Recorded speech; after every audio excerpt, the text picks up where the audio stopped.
You ready?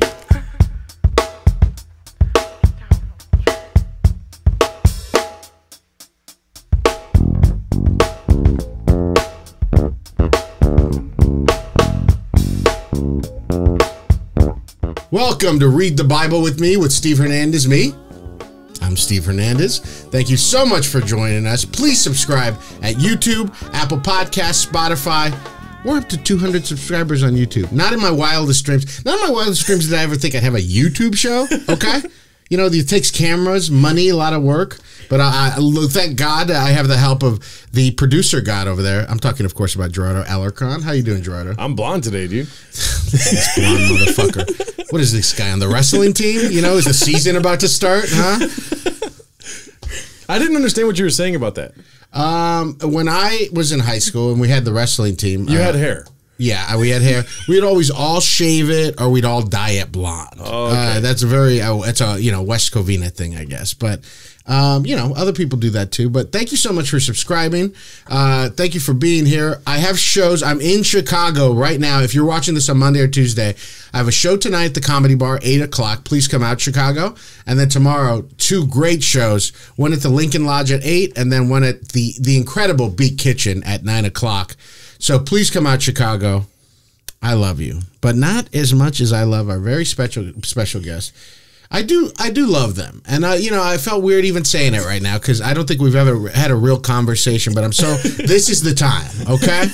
And once you see, we're connected on so many ways. Once you see. They have a huge show called Bong Hits live at the Elysian Theater on November 14th. Buy your tickets now. This shit will sell out. The Elysian, beautiful new theater here in LA.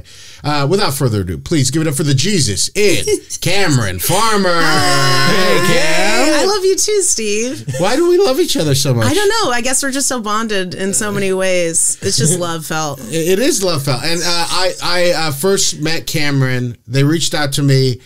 After I put the clip, this is the clip that started the whole thing, is the clip of Dan Reeve at Faith Community Church, where I just talk shit. I mentioned I was a pastor there.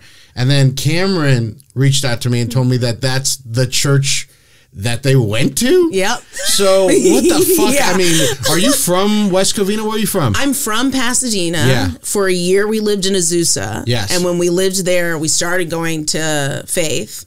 And then I went there for like 4 or 5 years after that. And then in college, whenever I came home, we would go there. I had a scholarship from them for 3 out of my 4 years. Who was your youth pastor? It was Taylor. Okay. Yeah. Taylor Hughes, which we'll have on very soon too. I love Taylor, dear friend. Yeah. So it was just you and your mom. You went to Faith Community Church. And my brother. And your brother. Yeah. Did you think it was bullshit? Did you think the whole Jesus God thing was bullshit, or did you love Jesus? No, dude. I still love Jesus. Okay. All right. But I also am like not crazy. Like I'm crazy in other ways. Yeah, like, that's true. We're gonna get into it. Yeah. But yeah, no, I was like down to clown. I was so severely mentally ill. I think I really, and still am. But like, I needed like a relationship with Christ hard. So you do talk about your mental illness online and all these different things. Yeah. Everything's under control now? Well, I mean, I wouldn't say that. I don't really think that's possible for any of us. But I mean, like, I'm medicated. I go to therapy every week, and that's really what it is. And then I am medicated. Hopefully, one day I can switch straight to microdosing shrooms. That's the goal. Microdosing shrooms. Yes, no more meds and microdosing shrooms. But so when what are some of the mental illnesses that you deal with? I have bipolar disorder. Okay. I have undiagnosed ADHD, but full on have it. Yes. And then with bipolar, it's like, I guess, like medical level, like depression and anxiety. So when you were younger, you had no idea this was going on in your head? Well, I knew it was going on. I thought it was demons, and I was being told it was as well. Of course. Oh, you really thought it was demons? Yes, yeah, everything was a demon. So, okay, how many times have people prayed over you for the demons to come out? Oh, like countless. Like really more than 10? Yeah. Oh, Oh, yeah. Well, yeah. I mean, we prayed for everything growing up. And this is your mom too. Yeah, right? I don't want to talk about her too much because I promised her I'd never talk about her in comedy. But like, you know, she's a God-fearing woman, and we're Black. Is she still? Is she still the same level? No, it's not as intense as it was. My mom was like a single mom also growing up, and now she's like married. Her career is doing really well. Me and my brother are grown up more. She still loves God, but she's also like, I think we've all kind of chilled a little bit more with like how tightly we were holding on. Now I've got to know if, I don't know if you folks have heard about this, but it's called Deliverance Ministry. Deliverance Ministry is, I don't know if you've heard of this, Kim, but it's when my mom was a part of this, and it's always these women that are like older and prophets, and they do this crazy stuff, but they really do believe, they pray over you all crazy, and they believe that any like thing that's wrong with you, sickness or mental illness or anything, is a demon.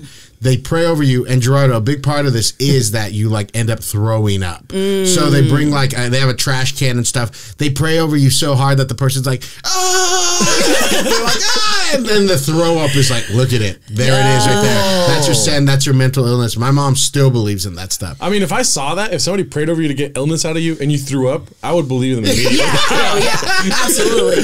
I mean, we weren't throwing up, but we were definitely like crying, bawling, being. Distinctly remember being pushed over, but it being presented as, look, you're filled with the Spirit, it's taking over, but like hard pressed. This is not my mom. This is just some lady who was an older Black woman, went to Africa all the time because that's important somehow, and like just came over to just pray and preach. And I think when you're an evangelical Christian, you think Africa. They always like bring up Africa as like the original demons, right? Like the original like deepest star. They call it Prince of Palates, like that kind of stuff. Yeah, and it's like needs saving. Like that's the place. Yeah. That's the place where the devil runs rampant. It's just like, what are you? I guess that's racist when we talk about it. Like, I'm telling you, in the continent of Africa, the devil reigns. It's talking about like the savannah all the time, or like the jungle. It's like literally like savages. It's wild. Yeah. And it's just so okay in the church because of like mission trips and shit like that. My friend, they will remain nameless, but my friend was playing guitar once on stage. Faith community, it got less and less like this, but when I first started going there when I was like 7 years old or something, it was very Pentecostal. So we used to have, Tim Story come in and a different like healing pastors and stuff like that. And they would touch you, and I mean, you wanted to be touched. You wanted that, right? Yeah. I mean, I wanted it. It never worked for me, but my friend Joe was playing guitar on stage. Fuck. You can bleep it. Yeah. I got it. Yeah. My friend was on stage playing guitar in the worship band, and he watched his mom come up to the stage, and the guy, I can't remember his name. I would say his name because he's a fucking scoundrel. But he watched the guy push his mom. And he's playing guitar, for God, and then you watch somebody push your mom, and it's like, and he like pushed her so she fell down, slain in the spirit, and he remembers just being like, "Fuck this guy," because he pushed your mom down right in front of you, in front of everybody. Jesus. Where the demonic praying, you wanted so bad for these demons to go away. Right? Oh yeah, I mean, I had demons of mental illness, but I didn't know what it was. It was just confusion and lying, and demons of sexuality, and just demons of fear, demons of just confusion was the big one. My mom had a book called like Demon Book. It wasn't called something like that. It was like the Encyclopedia of Demons. Yeah, and they had like maybe 100 different demons, kinds of demons. Yeah. And I swear to God, this is real. There was one called the penis demon. Yeah. Where it was like a goat up top, and then it has, this is real, a huge schlong. Yeah. A huge schlong. Where, and this demon will like get you to have sex and be like, come on, you want this piece. And funny enough, looks like Pete Davidson. The penis demon looks like Pete Davidson. How about that, folks? Maybe that's why I'm not attracted to him at all. It's something deep in me is like, no. Yeah, the penis demon. Oh my God.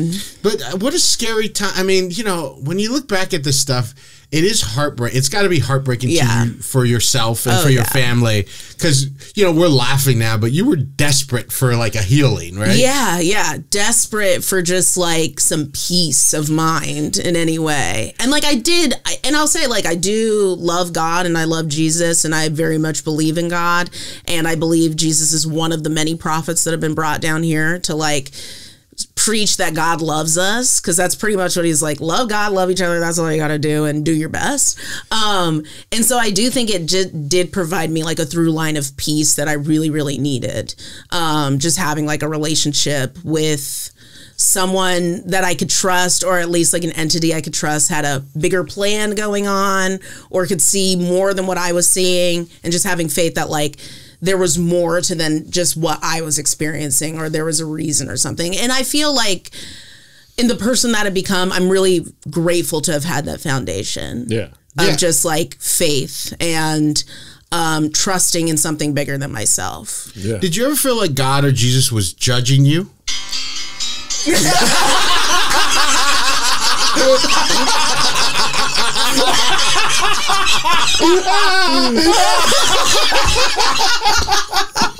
Oh my God! That was Camirin's phone. That was the funniest thing. I gotta call him. Oh God. He's like, stop right now! That is the funniest thing I've ever heard in my life. That is staying in, folks. Oh my God! Oh, that was hilarious. By the way, you have no idea how much I love the song "Bad to the Bone." It's like the funniest song. You know, I've said the greatest pop songs are always like 4 or 5-year-olds. So that a 5-year-old is like, whoa. You can attach so to like a 5-year-old like hears "Bad to the Bone," and it's like, the nurses said when that baby came out, this is the baddest baby I've ever seen. And the 5-year-old's like, man, that baby was bad. With the baby alone. I feel like, whenever I hear that song, I think of a child in sunglasses just just like walking down to like a Toys R Us aisle in sunglasses because he's bad to the bone. Well, also, that's my alarm for my meds. Are your meds on? Do you need no, to take I forgot them at home. It's okay. I'll take them when I get home. It's fine. It's like an hour or whatever. You went bad to the bonus for your meds. And that's my 420 alarm also. Okay, good. Which is that's daily better. as well. My 2 meds. That's better. Did you feel judgment from God or Jesus or anything like that? This is what's nuts, is because I feel like that's preached all the time, is that God is like a jealous God and a judgmental God, and I just never connected with that, and have always felt guilt about that, I guess. Where I'm like, I don't think God is judgy. I think like he's just, I don't know how he can provide someone a peace that surpasses all understanding and then also be judging everyone. Did you know you're the first person I've met that I like feel the same thing? Yeah. I like have never like sex stuff or anything. Yeah. I never felt bad about it. I mean, I felt the judgment within myself. Yes. Yeah, but not from God ever. Yeah. Yeah. Yeah, I judge myself, or I would feel bad about it too, but I just never thought like, I was like, God can't care if you're gay or anything like that. No. I mean, I knew too. I knew even when I was little, I was like, they're born like this. Yeah. I've known gay people. You when you're 6, you're like, oh, this guy's gay. Yeah. You don't have the words for it or anything, but you're like, oh, this is, and I was like, you know, it's hard, especially for me because I'm older. Like in the 80s, being gay was like, nobody thought it was cool. Yeah. It was frowned upon. I was like, why would anybody choose that? And then why would God send somebody to hell for that? Yeah. If they don't want to live their life alone. Yeah. With another person. I mean, I thought being gay was a choice in that, like, I felt those feelings and I'm like, well, I'm choosing not to. You're choosing not to what? Be gay when I was younger. It's like we're all given that choice to react on those feelings, which now I know not everybody has those feelings. Not everyone is like gay and pretending like they're not. But I'm like, I'm choosing, and it's selfish to be gay. And it's like now I'm older, I'm like, that is so sad to think it's like a trial that I have to overcome. Well, that's what Christians think, that God has all these tests for you that you have to pass. Even, you know, I've talked about it before, but an abortion or miscarriages, which happen all the time, you know, to women. It's always very sad. But the first few months when you're pregnant, there's a good chance you might have a miscarriage. And then they're like, if you do, they're like, that's just God testing you. I was like, oh, really? Yeah. What a fucked up piece of shit God would be testing you with the loss of your baby. Like some women have them all the time. And then it's like, give me a break. Yeah. Man. Sorry I brought up miscarriages.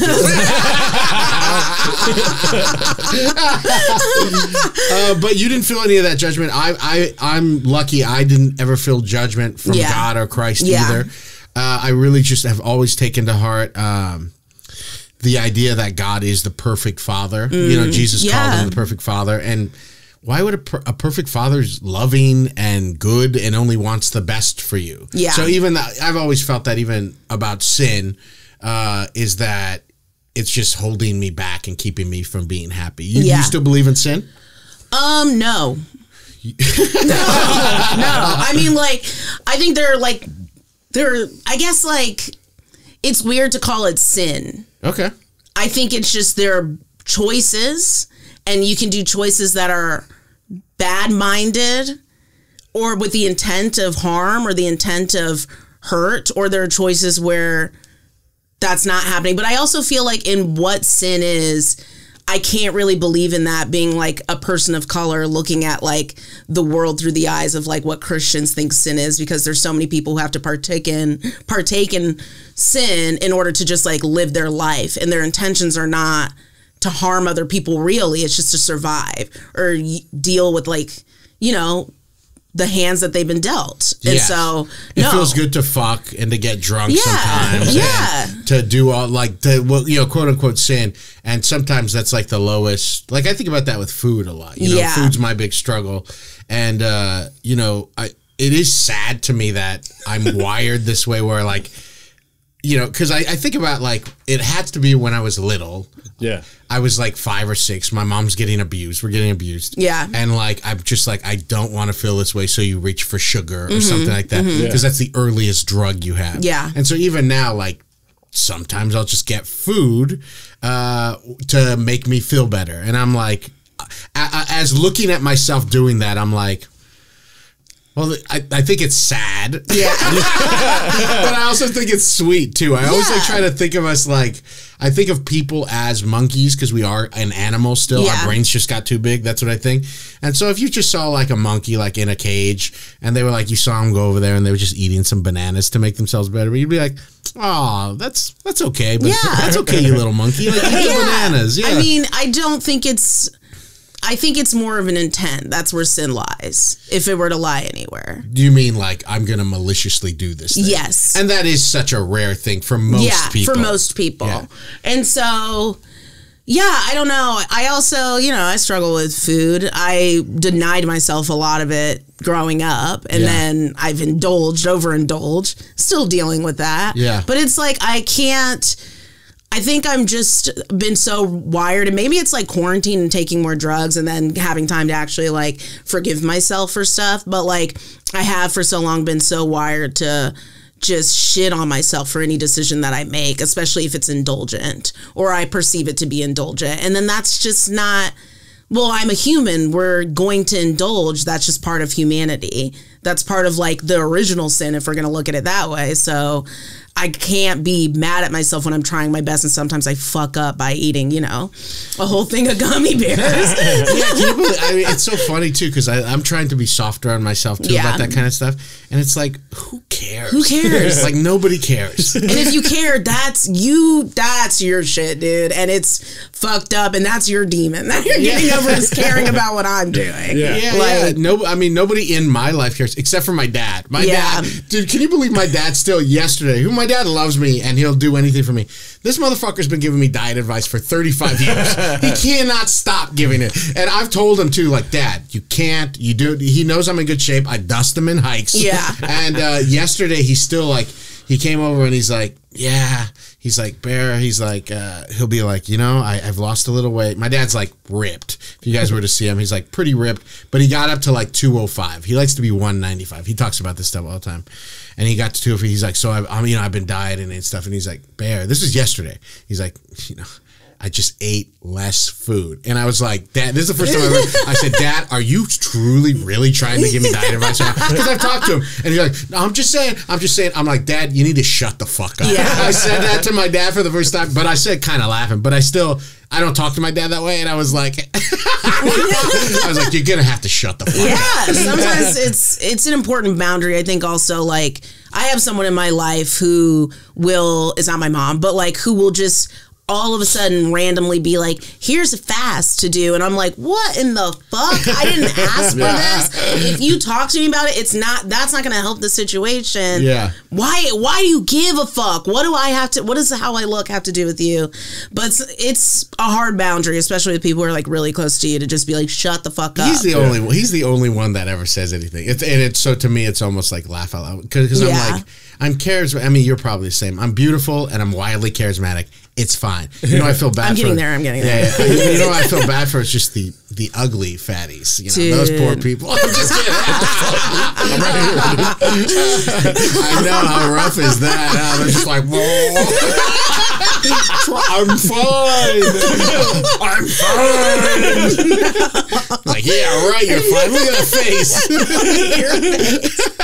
Dude. Okay, so dude, you were going to church and you were in love with Christ. Yeah. Oh yeah. Now, I have a question. Yeah. So when they were telling you that your mental illness was demons, was there any time that you believed them? Yeah. I mean, I didn't get diagnosed till I was 25. Okay. So absolutely, I deeply believe.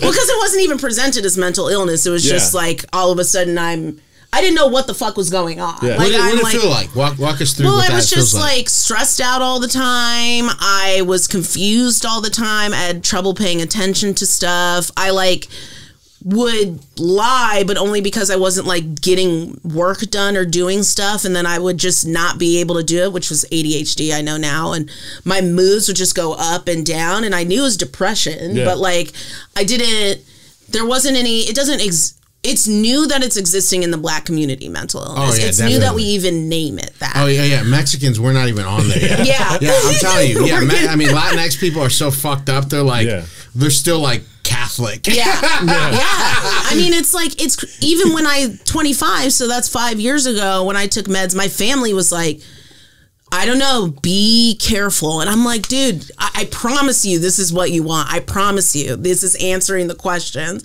that like you have had forever, and it's helping. And then once they actually saw me medicated, they're like, oh, okay, this is real. And so that's nice to be healing, ancestral trauma. Yeah, I wish that mental illness was like an answer for my family. I got in a car crash last week, and when I told my mom, I'm okay, obviously. Get in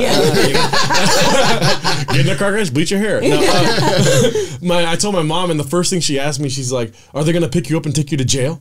And I was like, what the fuck? When does that happen when people get in a car crash? Yeah. And she's like, I guess I do everything wrong. And then like we ended the phone call like that, Well, I don't think, I think there's probably a lot of undiagnosed stuff, but I think most people, like when I hear about your parents, when I think about my parents, they're dealing with trauma. Yeah. They couldn't even like begin to like process like how fucked up they are because they've had to survive things. Yeah. And so it's easier for us, second and third generation or people that have some distance to be like regular people, but they're like, they've just had to do so much weird shit to survive.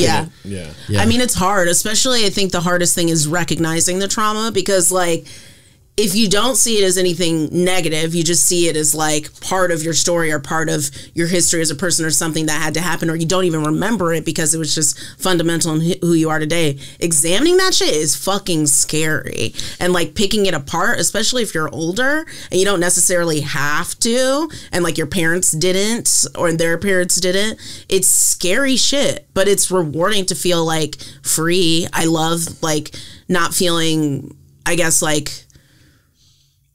I don't know, like held back by things that like happened, or like things that I had no part in, or like didn't understand was happening, or like, were fundamental in bringing me here, but I don't have to hold it on forever. That feels really nice. To just be able to be here present.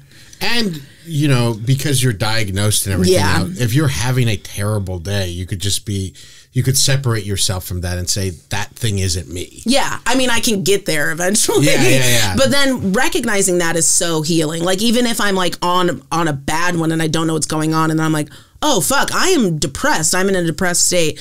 Okay, thank God this isn't like real. Like, my life isn't a lie. I just like feel like shit because my brain's fucked up. Well, it's whenever like Julia's about to start her period too. It's like, she just forgets every time, and she doesn't understand. She's like, why am I feeling this way? And then the blood starts to come out, and she's like, oh yeah, I'm it's like the same thing. Like, oh yeah, I'm depressed. Yeah. That's all it is with that. I had to stop also like looking at my body when I'm on my period because I'll forget, and then I'm like, look at you fat piece of shit, you're bloated, and then I'm like, oh yeah, I'm like literally filled with water and just puffy and bloated. It's like, that's just what's happening. I'm on my period right now, by the way. So, if I look bloated, Julia. Yeah, you guys are all synced up. Yeah, all synced up. Don't know what to do. I fucking hate my period, but I mean, it's got to be one of the worst things about. It's lame. It's lame as fuck. About having a uterus. It sucks. It's so unnecessary, and I have so much less energy, and I thrive on having energy. What a nerd. I thrive on it. When you what part at going to Faith Community Church, for those of you who don't know either, I used to be a youth minister at Faith Community. I grew up in that church. So it really did trip me out that Camirin went there and knew of all these people. We talk shit about Dan Reeve. We're going to talk about Dan Reeve later. But when did you ever start to think, this seems like they might be full of shit? I think it was when it was like post-college. And so all through high school and stuff, loving it, right? Oh, I loved going to Faith. Yes. I loved it. Yes. It was like, well, because also we've talked about Jim Reeves is an incredible pastor. Yes. And a really like loving, at least seemingly loving guy. Like his MO on stage is to spread God's love more than anything else. Yeah. So like that, I loved him and I loved that shit. But then like, I guess it was my senior year of college was when I stopped getting the fucking scholarship I was getting, mostly because I was like depressed and now bipolar and ADHD, and I was like, I can't. But I didn't feel like church was supposed to be that. I didn't feel like it was supposed to be like a business. Yeah. And leaving from where I was from and being in like across the country and meeting friends and having like a group of peers that I felt like were actually my family, like a family that understood me for the first time. I was like, why did I feel so isolated in church? And then like thinking about how there was like a store there and like hearing, what really said it was I was listening to Taylor on a podcast and he said that like Jim Reeves had never spoken to him or something crazy like that. Or like it couldn't have been Who's Your God? What I don't remember. It was like, it must have been 2015 when I listened to it. Yeah. 2014. Yeah. And him saying that, and I was like, but I know Taylor went to that church since he was in 8th grade. He was in leadership. Jim Reeves didn't talk to him. Like that doesn't, and but it also was like, yeah, this place is not real. Like this is not churches when 2 or more people come together in agreement, and like that's all you need. You just need to be able to talk about God and talk about your faith, or just talk about life, just being honest. It doesn't need to be this whole, okay, we have like a pool that we like reveal with the sliding door and do baptisms at like 6 a.m. and everybody's cheering, and like that's scary shit. If you don't Gerardo, you don't know they have a jacuzzi. And I forgot that the thing pulls away or it like lifts or something. And then it's just you see all these people in a line getting baptized, going out in a line, just like with their name on it, and then somebody being like, so-and-so is getting baptized because they came to Christ and we're going to give, or like they're praying for this. And that's weird. Yeah. And it's in the beginning of worship. Yeah. Before we even hear any kind of sermon or anything, cash is about to be passed around. It's very strange. Yeah. I grew up in that church since I was little. I dated Julie Reeves. She's my first girlfriend for 2 years. Knew Dan very well. I talked to Jim Reeve for 10 minutes. I mean, I worked at the church and I talked to that guy. Yeah, that guy sucks. Yeah. Jim Reeves sucks, but he's at least a good teacher. He's a great teacher. He's definitely has some anger in him. Oh, yeah. Some Think about anger and like judgment. Yeah. Yeah, but just so full of shit, too. Yeah. I remember Bob, his brother, who's passed away. I love Bob. He was like his second command. He was executive pastor back when I was there, too. And Jim used the story of Aaron and Moses. Moses had a brother named Aaron, and Aaron would do a lot of the talking. And he used that Bible to say that Bob's my Aaron, so I don't have to talk to people. Are you serious? Oh, yeah. I mean, he would preach this, and he would say this to the thing, too. Because he needed to conserve his energy? Yeah. I mean, he had Mel, was his bodyguard, was a guy named Mel, who would walk with him and just deflect people. Oh, my. So people couldn't come up to Jim Reeves. So Jim Reeves had this beautiful, lush office in the back with big screen TVs and stuff, like massage chairs. He would come out to the thing, serve, and then after the sermon, they'd rush him back there so he doesn't have to talk to anybody. Like Jesus. Damn, I didn't know all of that. That's wild. And of course, he has a beach house. They don't live in West Covina. Yeah, they're really full of shit. Yeah, I mean, Marguerite is probably one of the saddest figures I've ever seen in my life. She's fucking depressing as shit just looking at her, and remaining soft-spoken in that way is dark, having like a little voice, so dark, just always work done, blonde as fuck, wearing high heels. I'm like, this is an older woman. Let her wear like some flats at the very least. I know, she's got to be at least 65 or something. Yeah. Right? And I've heard her talk about being chubby, and then she got sick one time and she got mono or something and lost all the weight. And she was but like, that family's obsessed with losing weight and being thin. That's why Dan Reeves is like so like weirdly thin. You know how I feel about Dan. What do you mean? How do you feel about it? There is a blankness in Dan Reeves' face where I'm like, the gender that you're presenting is not the gender that you might feel. I'm saying this is a non-binary person, so maybe it's a non-binariness, but there's a detachment and disassociation from his body that I'm like, you are not living in your truth in any way whatsoever. Yeah. And just the way he models all of his like mannerisms and look, and the way he talks, and the way he preaches, and the way he dresses after his father, that is way more than Oedipal. Like, there's something else deep going on where he's like just mirroring, so he doesn't have to have his own personality, his own life, his own career. Nothing in his life is his own. Yeah, it's really odd too, because it takes someone who's like grown up in the church. Yeah, that's what's so surprising to me. Because I didn't know they were passing the church on to Dan, like, and making him the main When that was also part of why we were like, nah, we gotta go. Because like, what? We were like, what's going on? This man is not called. Yeah, I mean, you know, when I left, he was running the TV department for KCAL, so he was running all the video stuff, executive tech stuff. That's what he should be doing. Yeah, absolutely. But when I found out that they were trying to hand off the church to him, make him the main teacher of there, and I started watching the things. That's why I posted that clip. I was mad. Yeah. Because I was like, how are they putting this guy who's so terrible?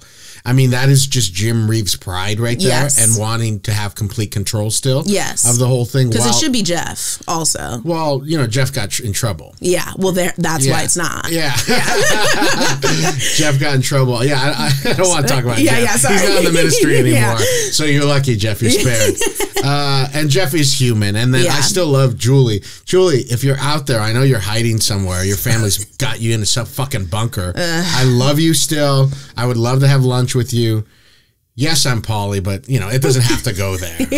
Although, I mean, I've always just loved her so much. Yeah. But it was funny because we were, you know, she was my first girlfriend, and then I knew her for years after I knew her family. So we would have like deep talks and stuff sometimes, but she always just knew I was weird. They always knew there was something wrong with me. Yeah. And they were right.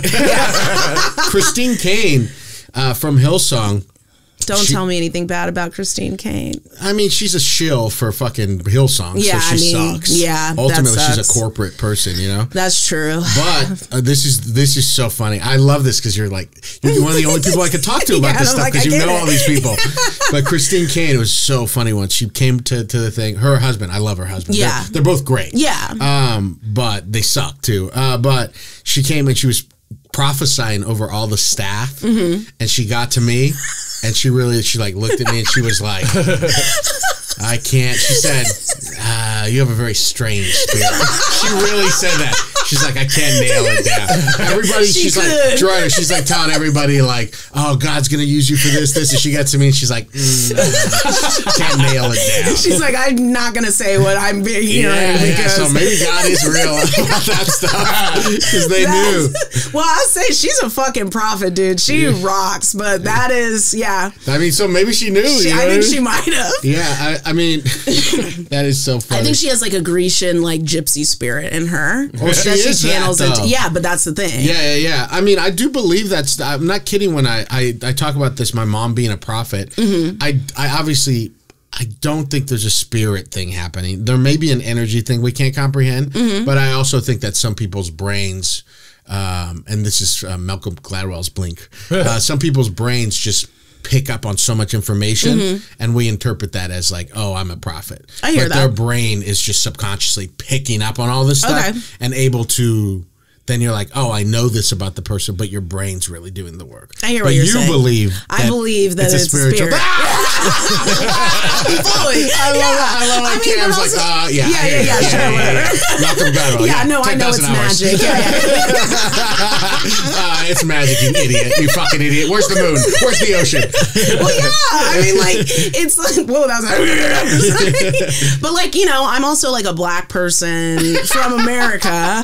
So all my ancestors, like, it's okay. The spirit shit, I think, is like deeply rooted in like not only the God that the Christian God they were forced to follow, but then also all of the gods that like they left and came to, like, we're still worshiping, but through Christianity publicly or self-looking, or you know what I'm fucking trying to say. So I do think it is very like intertwined the spirit. I think every black person has psychic abilities, whether they choose to tap into it or not. Yeah. I think we just, I'm sorry. I think it was a gift that was given to us in order to like survive in this country, which I think there's just so much evidence of that. Like, realistically, black people should not have been surviving and succeeding at the level that we have been able to. Like, even if it's inconsistent, but like Kanye West shouldn't exist. And like, when he talks about God, I'm like, hey, it's worked for this guy who's a fucking psycho, who's not taking his med, trying to like live directly in the spirit. Doesn't mean he's a perfect person, but I do think he's like fully trying to live in this spirit that he feels he is being called to. But he's wrong. He should probably get help. Right? I mean, like, right? I don't know, because he's doing things that like other people can't do. Like, he's helping people that we can't help sometimes. I don't know. I think I'm trying to be a lot less judgmental. I'm not saying everything he's done is great. Yeah, and I don't care either. But as you know, it does appear that he's going through shit that he probably should rein in.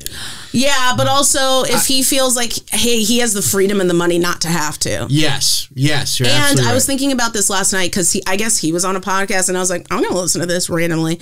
But like, we're not hearing about Kanye West abusing anybody. Yeah. We're not hearing about him like assaulting anybody. Yeah. Like, this is somebody who might says things that are fucked up and frustrate me, acts and manners that I'm just like, I don't understand and I wish it could be more loving. But it still seems like someone who is not a bad and evil person who's trying to like stay on the right path. Yeah, that's true. Yeah. And I know someone who knows him pretty well, and nothing but good things to say. Yeah. And he is always, I don't sense duplicity in him usually. Yeah. You know, him like going to hang out with Trump seems like something I would have done 20 years ago. Well, I mean, I have that in me. I got to remember to write this as a joke, Gerardo. I know I said it last week, but I wanted to go to the Army. I wanted to be a cop. I ended up being a youth minister. I have all those for lack of a better term, like conservative instincts in me to help people and to judge people for lack of a better. So all that stuff. So to me, there's always a part of me in my heart that is always still like, I'm not trying to take sides on anything. Exactly. I would rather I would rather Donald Trump, like, you know, change his ways. I think he's a full-on sociopath. And there's nothing that you can do with him. I don't feel comfortable saying a cab because I've just had a couple of cops in my life that have really helped me in my life. I do understand that the institution is broken and fucked up. Yeah. But people are going to keep, you know, to ask people to, I don't know, you might be the same way. I get the feeling, but like, I'm not even in this world. I'm like so checked out on the values of this world or like material stuff. It doesn't mean anything to me. I'm always thinking about God and ethics and morality and stuff like that. So to me, it's easy for me to like cast judgment on people. But sometimes people are just like, hey man, I'm just trying to get a house and have kids and be happy. I think most people are that way. And so I'm just trying to, I don't know if I've said it on this podcast or not, but, you know, I think SNL is pretty immoral. Like, it's a pretty fucked up thing.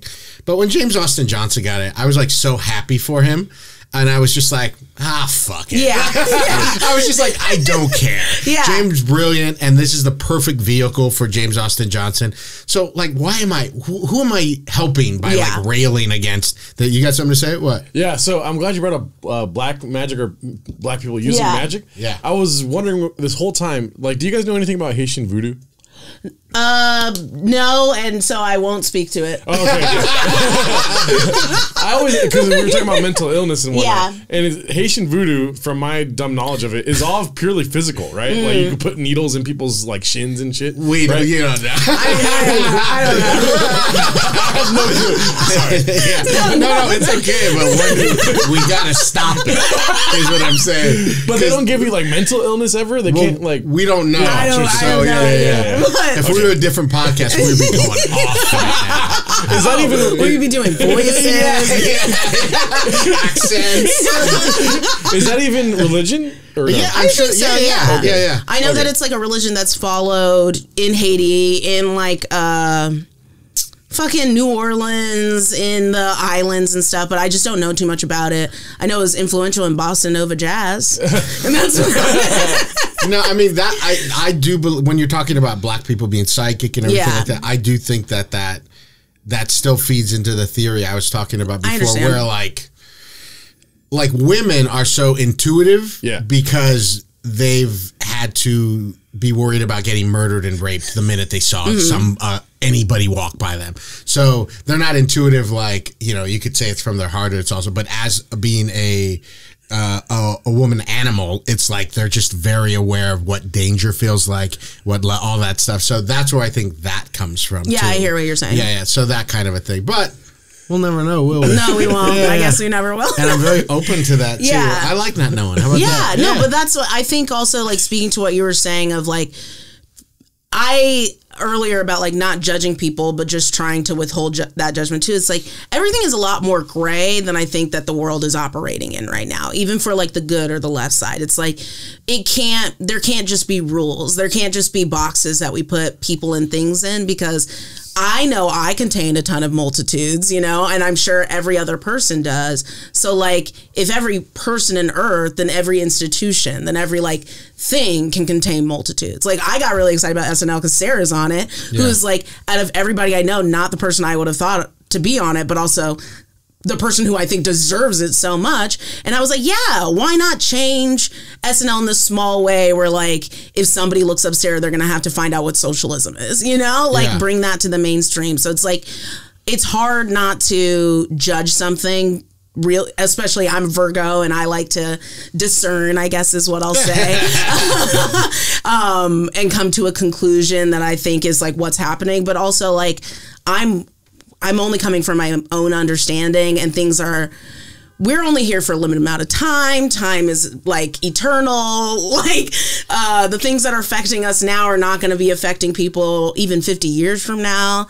So it's just like, I guess I'm trying to give everybody a lot more grace. Like, if I'm going to give myself more grace, except for sociopaths like Donald Trump and like Harvey Weinstein. These are like evil, like like Donald Trump is like a white supremacist evil spirit, like demonic spirit. Well, and I also don't mind like clowning on church people because I clown on them because of their own set of rules. Yes. I know the rules of Christianity. Yes. And when they're conducting themselves in direct opposition of those rules, then I feel very comfortable saying you're a fucking loser. Yeah. And you're taking something sacred like God or the divine and you're shilling it to people. Yeah. And especially something like Faith Community Church, who has so many, Mexican people and black and brown people going there now. Can you believe their advertisements is all like black people and Mexican people? Yeah, and it's like those are the people that you would never let stand on stage and say anything. Yeah, you would never. Poor Stephen Ichiro has fought for 20 years to be on stage, and he's a boring-ass preacher. So yikes.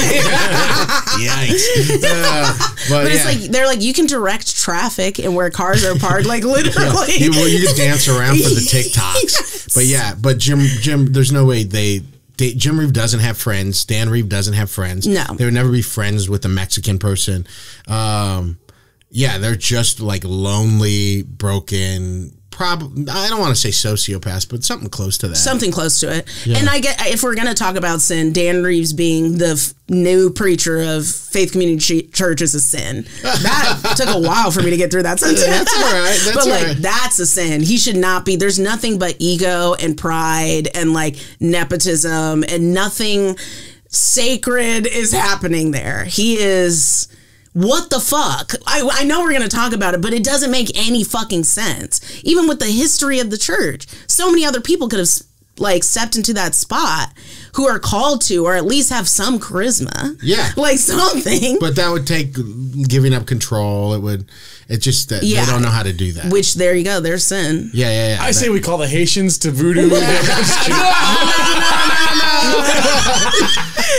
You're non-binary. Yeah. How did you come to that conclusion? What does that mean to you? Yeah. I know a lot of people that listen or watch may not know somebody like that. Yeah.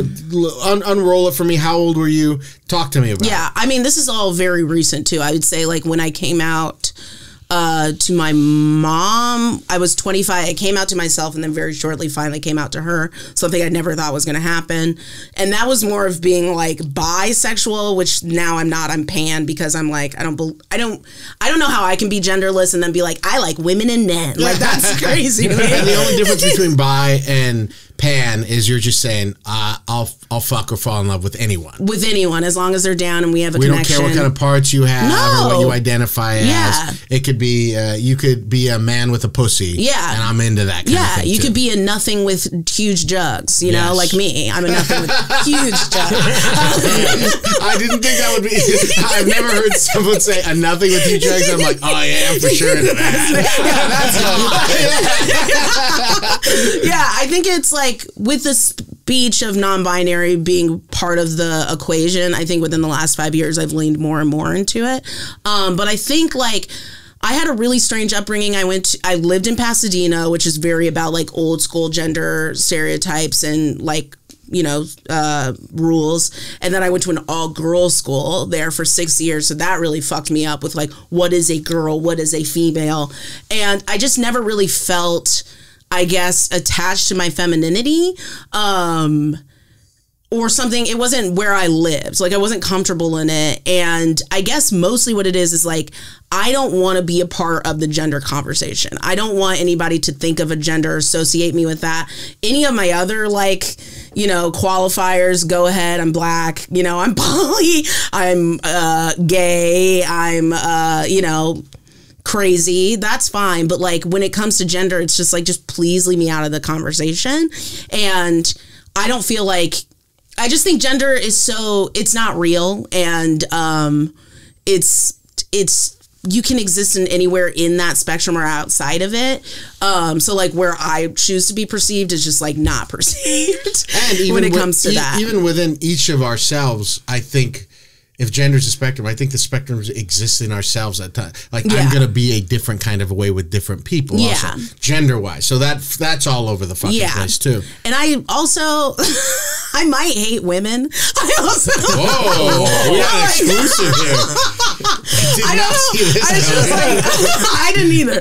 I mean, like, I think that here's the thing. I don't hate women. I don't hate people, but I don't like that grouping. I hate when women are like, we're women, pussy power, like break the glass ceiling, break the patriarchy. Because like all of that is rooted into white womanhood. Yes. And it's like this white feminism that doesn't include everybody. And there's no way that you can argue it does. I love black women. I love that. I love them. I love everything about black womanhood because it's layered, and black womanhood means more than just like female in our society. It means a lot of different other things. But like when it comes to just like pushing a woman agenda, I think it's just surface and like, I mean, you're almost just like... Do you know what I'm talking about? Yeah, you're doing like just the other side of the thing. Yeah. You're just doing exactly... You're enforcing the same thing, but you're saying, it's our turn now. Yeah. And it's stupid. The whole thing, the binary is stupid. The binary is stupid. Yes. And I think also... It's the propaganda of the binary. Yes. It's the propaganda of the binary. And people fucking with the binary, that's what I think is magical and wonderful. Like, take care of every trans woman in the world first. Like, if that's what we're really going to be taking care of in terms of womanhood, it should be the people who are like risking their lives to present as a woman because they believe so strongly in that energy or that identity. Not these people who lucked into having a pussy and like, you know, lucked into being white and now can have a platform to take away from other people. You know what I mean? Yeah, absolutely. Does that make sense? Absolutely. I don't know if that's like insane, but it's just like, it bothers me. Well, it's just, you're talking about like, I mean, you know, you're talking about, you're a queer person. I think I'm a queer person, I guess, because of the things that means to people. But I'm also like just fucked in the head with all the shit too. Yeah. Like, I think it's all a joke. Yeah. I think like having to have a family and owning a home, all that stuff. Traditionalism, trad stuff, that's all it is. Like, it's all fucked. Yeah. So, yeah, if there's a trans person who wants to be like a woman so bad, if you really think being a woman's that cool, then help them be the woman that is so fucking cool. Yeah. It's just like, someone is fighting to just be seen as how they feel. I think that's what it is. It's people who are fighting to be seen how they feel. Yeah. And not someone who is using their identity as a weapon. Yeah. So when it comes to, you said you came out to your relatives. Yeah. The term coming out, is that strictly orientation or is that also gender? And what was it like to tell your relatives that you are not a binary gender? I came out, I guess, it's like, I use it as just like, I guess just telling people what's going on in general. Yeah. I came out to my mom. I think the gender stuff came later. Yeah. I think I was trying to just like get her in the process as I was feeling the process. It was actually the reason why I came out to her. what was the reason? I gotta hear this. So my mom does hair for a living. She does hair in the industry, and she had just wrapped working with Laverne Cox. And then she talks to me like after working with Laverne, and she was like, "Did you know that gender's a spectrum?" And I was like, "Oh yeah!" And I think it was like that was when I was like, "Okay, cool. I can like talk to her about this at some point." Funny. Like it wasn't just that; it was like maybe a couple months later. But I was like, "All right, we're on the same page, so I can like we can get in there and really get into the nuance of it." Because my shit is confusing as fuck, and I do feel bad for my mom because she's trying so hard and she's killing it, but like it also is like so extremely confusing because I'm like, well, I'm nothing and I have huge tits, and she's like, I don't know what's going on, I don't know what that means. You're not even monogamous. No, which like I've hinted at with her, and she hears it. She doesn't know yet. She does know, but she just like doesn't want to talk about it, obviously, and I don't really want to talk to her about it. I was like, you're my mom, you don't need to know about this shit. My dad doesn't know about my gender stuff, but you know, we have a long way to go with it. He's a comedian, so we'll get there eventually. And then I'm just now recently came out to Colin's parents. Which like that was scarier because I'm already I know I'm a lot for my mom, who's a black person, and now I'm bringing all of the me plus being black to Colin's family, who's had no POC involved in their line in any way or any sense, and the one that comes is like the craziest. Yeah, literally, like, came from heaven to confuse the world. How long have you been with Colin? 5 years, 5.5 years. And so he's been a big part of this process of you figuring this stuff out. Dude, here's the thing, and I know it makes so many gay people mad too, is like, if it weren't for my white cis het boyfriend, I would have never come out ever.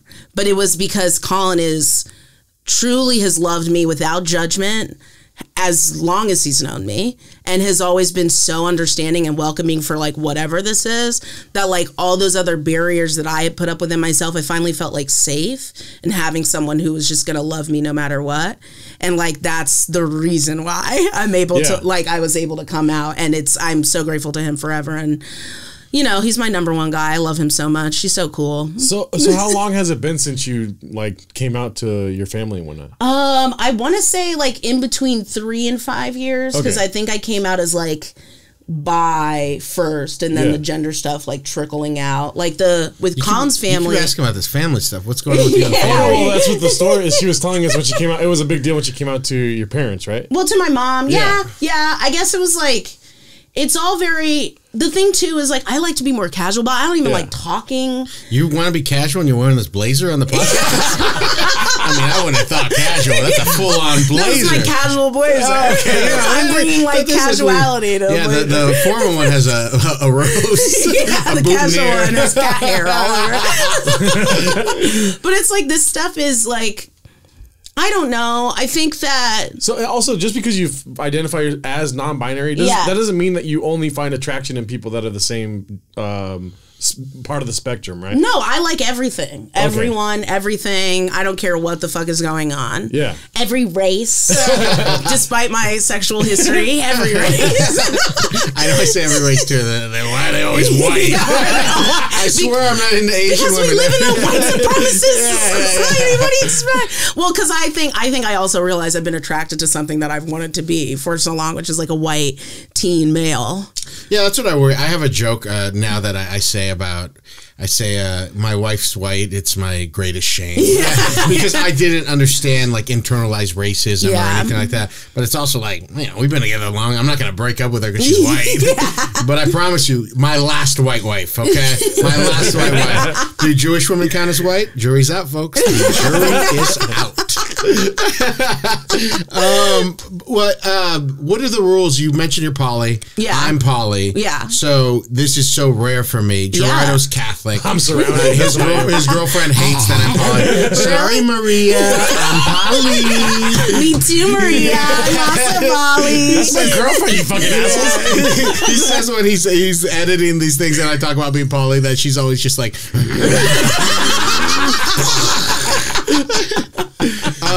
what kind of rules you guys got? I think it's mostly just like conversation beforehand. Yeah. So far, it's like, even though I'm poly, I'm not fucking a lot. The last time I hooked up with someone was, well, I got COVID. It was February 2020. You got it from them? I was in Dallas shooting a commercial and I went to a bar and like met some random person. And then I was like, Colin, I'm going to fuck someone. And he was like, oh, okay. Like he knew we were going out to a gay bar and he knew I was going to like go off while we were at a gay bar. He was like, okay. And I was like, so something might happen. He was like, cool. And then I was like, achieved. And he was like, all right. Definitely got COVID from the person. FaceTimed him right after and I was like, that was okay. Like, but it's mostly just like, I guess also the few times that I have like acted within that, I've been really like fucked up and drunk, and it's not necessarily like I'm so intense about like making sure I get consent while I'm drunk that it's like I don't think I've ever done anything sketchy, but it is like I've been bold in ways that like I wouldn't have if I was sober. So I guess that's also changed with like me going out and like just hooking up with someone, but also like I don't know, it's not something I'm searching for. I think we just both give each other the freedom if like something happens just to go off. It has literally nothing to do with me. Like I'm cool with Colin like fucking people he's loved before. Like, that wouldn't upset me in any way. Yeah. Because, like, of course you would want to still connect with that person if you had the opportunity. Yeah. And, like, you were feeling it, you guys are on the same page. If you love that person, that doesn't just go away. Yeah. So, like, how's that going to affect me and our love in our life? He, so far, hasn't done anything yet, but I think it's just because he's using all his energy with me. He's just like, hey man, I just want to make sure this boat's okay. Yeah, he's like steering the ship. But I'm like, go off, dude. Yeah, I think it's it's different for guys too. Yeah. And so that compromise you guys make when you're poly and you have a discussion with your partner, like, I'll let you know when I hook up with other people. Yeah. Do you wish to live in a world where you don't have to do that, or you have a partner that's understanding that you're going to just go off when you want to? I feel like I could and it wouldn't be a problem, but then I also just don't really want to do that. Yeah. Because I like I don't know, I love Colin, and also I just want to be like, yo, this fun thing is happening. Just so you know, I'm going to have a story. It might be fun. Yeah. But yeah, I think it really is, we plan on being in each other's lives forever. And whether that's like romantic or not, he's in my life, but I would love for it to be romantic for as long as possible. So part of that too is just being like, might love someone else at some point, you might be attracted to someone else, but that's never going to like interfere with our feelings or our love for one another. Yeah, no, that's exactly how I explain things to Julia. Yeah. Explain things to her.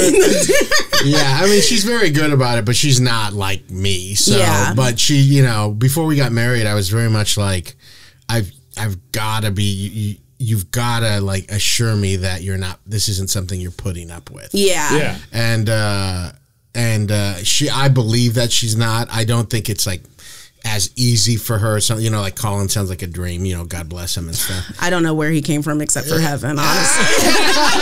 As most whites. But it is like, it's, you know, the big thing with us too is so funny is that everyone just falls in love with Julia. And, you know, no women will be like, they're always like, I don't want to hurt Julia. So yeah, I mean, you know what I mean? They're like, I like never rolled do my that eyes to and her. like, bitches. I know, and I'm just like, are you fucking kidding me? Like you don't think she married me? She knows who she's with. What's up. Yeah. And that's just how that thing is. But I get it. I'm the same way. And honestly, since I stopped drinking, I'm like, it's the idea of hooking up with people and doing that stuff. Although it's something I want. Yeah. It is something where it's like, you know, it's going to happen when it's going to happen. Yeah. And for me, truly, I'm like, I would like 2 or 3 more like big things in my life. And that's okay. Yeah. I mean, I'm not, when you're sober, you've got to like really like the person. Yeah. And there's not that many people in life that you really like that. Yeah. I feel where you're cooking and the chemistry's there and everything's great. So, I mean, but it's so funny when you explain it. And the way I talk about it too is it's like, I know people think this is crazy, but I honestly, once you get out of the idea of monogamy and all that stuff, that way seems crazy. I know. I feel exactly the same way. Where it's just like, but don't you want to trust? Like, not judging anybody else, and I understand, like, if monogamy is your deal, that's fine. But it's like, I just trust my person, and it's so nice to love somebody and trust them so fully, and not like worry about like them ever leaving me for like another person. Like, that's not like a factor really. But if it were to happen, I wouldn't be mad at them either. Yeah. I don't want that extra stress. I already have too much stress in my life. Well, I think people think monogamy ensures that the person won't leave you. Yeah, right. Well, that's what they do. That's why they believe in marriage. That's why they believe in monogamy. Because that means like, oh, if you don't sleep with anyone else, then you won't be tempted to leave me. So what? I guess like it's obviously I thought that for so long, but now like out of it, I'm just like, but that's so much pressure to put on someone else. I feel like that's even ruder to be like, hey, you better not fuck up or else you're a piece of shit. And it's just that's what they say. I mean, you know, I have a lot of women friends and they'll message me. I'm sure you've met these people who are like cheating's unforgivable. Yeah. They're like that, like, no, that's the one thing. Like, don't you ever. And they're like, if you knew you were going to do it or something like that, you should have said something first. You could just end it first. And I'm like, because I have these feelings for somebody and I love you to death, you want me to end that with you so I can feel that thing? So I can have this like fleeting. I was like, I'm not a person who lies. I've set up my life so that I'm completely honest with almost everybody in my life. But if the rules are that I can't kiss somebody else while I'm with you, the person that I love with my whole heart, then I will lie to feel the feeling of a new kiss. Yeah. Because I don't want to go out. I don't want to die without that feeling again. Yeah. And that's what a lot of people, and when you say it has to be this or this, then people are put up in such like fucked things. Yeah. Just wanting to experience regular things that are nice. Even like emotional cheating. All that stuff is like, I can't open my heart to anybody else? Yeah. It's just this like, hey, that's one thing we get to, that's like the one thing we get to do while we're here is love. Yeah. And then to put rules and like structures on that, it's like, well, what's the point? Yeah. Then what's the point if it has to be in this like weird like rule book? I don't know. That sounds perverted to me. It is perverted. It's gross. Yeah. It's like worshiping at this weird like, and you know, as someone who believes in love, and I love love and all that stuff. To me, whenever you're saying, you know, you're mine, this is mine, you can't touch this, that stuff, I'm like, everybody knows that's not what love is. No, it's not control. It's release. Yeah, it's like, dude, it's fine. This love isn't going to change. Nothing you do is going to change this love. That's God, bitch. Yeah, that's what I was going to say. That's God. That's God. What time are we at, George? I speak for the monogamous community when I say you guys are gross. Okay, I'm happy and I ain't lying to I ain't lying to myself or my partner. No, I mean, honestly, when I hear you guys talk about how monogamous people think, I can't relate to those thoughts. But it does sound like just fear, in my opinion. Like your fear of cheating has led you to this point where you're just like, and this, I'm not saying you guys, I'm saying the poly thought process. Yeah. From me being a monogamous man that loves my girlfriend, and I don't need other sex, or I don't need other. Well, you don't like sex that much. I love sex, dude. I'm human. No, you're you're scared about sex. You don't like the people to talk about sex. Oh no, I'm talking about sex right now. Yeah. I think also though, like, we both have wider options in terms of what we're attracted to and like what we want to get down with, and like monogamy is very monogamy. If you are bisexual or pan or anything like that, is really like, what the fuck? Yeah. I mean, even for me, very early on when I started, my thing started with my ex was bisexual, and I was like, well, if you're bi, I was like, there's things that a woman could give you that I could not possibly give you. So that kind of thinking like begins to open the door wider.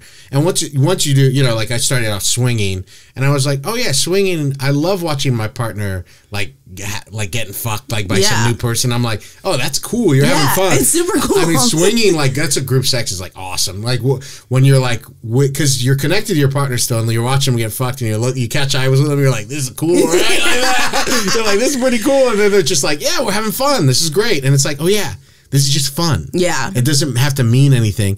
And like we said before too, even if you fall in love, and as people who've done drugs, I've done drugs too, I understand that feeling of love is really oftentimes your body like giving you drugs. Yeah. Pumping your body full of drugs so that you make babies with the person. Yeah. So as someone who's pretty good at being on drugs and was pretty good when I was drunk, I'd never gotten into fights. I was always been like, I'm drunk. We're not going to talk about this right now.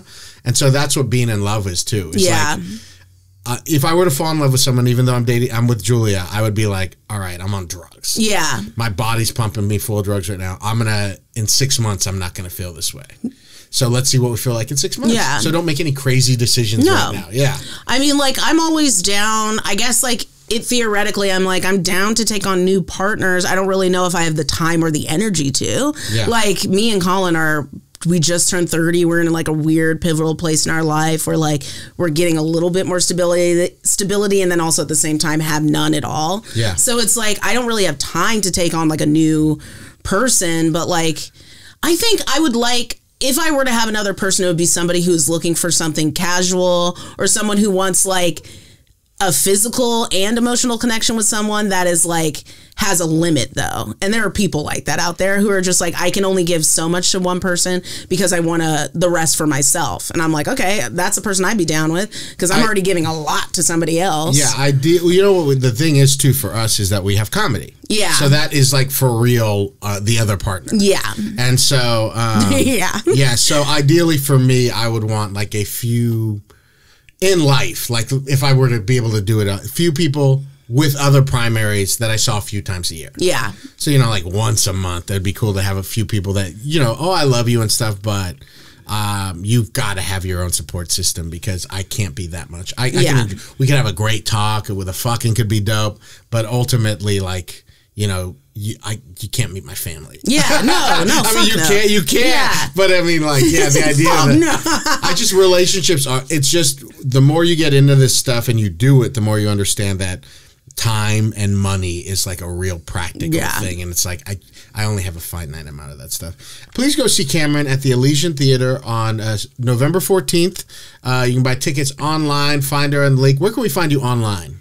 You can find me on Twitter and Instagram, Camirin Farmer, at Camirin Farmer, first and last name. But it's spelled different than regular Camirin. Oh, yeah. C-A-M as in Mary, I-R-I-N as in Nancy, Farmer. Like Farmer and Liddell. A lot of I's in there for no reason.